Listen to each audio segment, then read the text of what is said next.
నందమూరి అభిమానులు ఎంతో ఆతృతంగా ఎదురుచూస్తున్నటువంటి సమయమైతే ఆసన్నమైంది. దేవర చిత్రంకి దాదాపుగా 6 సంవత్సరాల నుంచి వెయిట్ చేస్తున్నటువంటి జూనియర్ అభిమానులకి ఈరోజు మరియు రేపు పండగ వాతావరణం రాబోతుంది అనేది మనం గమనించుకోవచ్చు. అయితే తాజాగా ఈ వీడియో నేను ఎందుకు చేస్తున్నానంటే, తాజాగా యూఎస్ఏలో ప్రీమియర్ షోలు మరి కొద్ది గంటలలో పడబోతున్నాయి. అయితే తాజాగా మన అందుతున్నటువంటి సమాచారం ప్రకారం అయితే ఓవర్సీస్లో ప్రీమియర్ షోలలో ఇంతవరకు ఏ హీరోకి దక్కినటువంటి గౌరవం జూనియర్ ఎన్టీఆర్ గారికి దక్కింది అనేది మనము స్పష్టంగా గమనించుకోవచ్చు.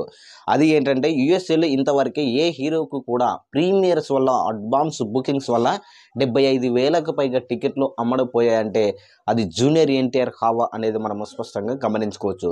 గతంలో ఏ హీరోకి కూడా, అంటే ప్రభాస్ కానీ, అదేవిధంగా రామ్ చరణ్ కానీ, అదేవిధంగా ఇంకా చాలామంది హీరోలు, మహేష్ బాబు ఇలాంటి వాళ్ళు ఉన్నప్పటికీ కూడా ఏ సినీ హీరోకి దక్కినటువంటి గౌరవం జూనియర్ ఎన్టీఆర్కి ఈ ప్రీమియర్స్ బుకింగ్స్ వల్ల ఓవర్సీస్లో జూనియర్ ఎన్టీఆర్కి దక్కింది అనేది మనం స్పష్టంగా గమనించుకోవచ్చు.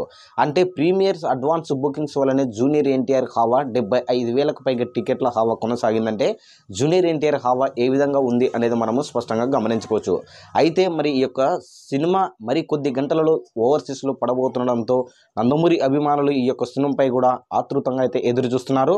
అదేవిధంగా యూఎస్ఏలో వస్తున్నటువంటి రివ్యూస్ ప్రకారం కూడా డిస్ట్రిబ్యూటర్లు చూసినటువంటి విధానంలో ఈ యొక్క మూవీని, ఈ యొక్క సినిమా మాస్ రంపేజీ తలపించింది అనేది కూడా వాళ్ళు స్పష్టంగా చెప్పడం జరిగింది. మొత్తానికైతే ఓవర్సీస్లో మటుకు మరి కొద్ది గంటలలో జూనియర్ ఎన్టీఆర్ హావా కొనసాగబోతుంది. అదేవిధంగా దీనికి అడ్వాన్సింగ్గానే ఓవర్సీస్లో డిస్ట్రిబ్యూటర్లు కూడా జూనియర్ ఎన్టీఆర్ యొక్క సినిమా మాస్త్ బీభత్సం సృష్టించడానికి చెప్పడంతో ప్రీమియర్స్ వల్ల ఇంకా అడ్వాన్స్ బుకింగ్స్ పెరిగే అవకాశం ఉంది. మరి ఈ యొక్క యూఎస్ఏలో జూనియర్ ఎన్టీఆర్ 75,000కు పైగా టికెట్లు అమ్ముడుపోవడంపై కూడా మీ యొక్క అభిప్రాయాన్ని కామెంట్ కూడా తెలియజేయండి. Thank you.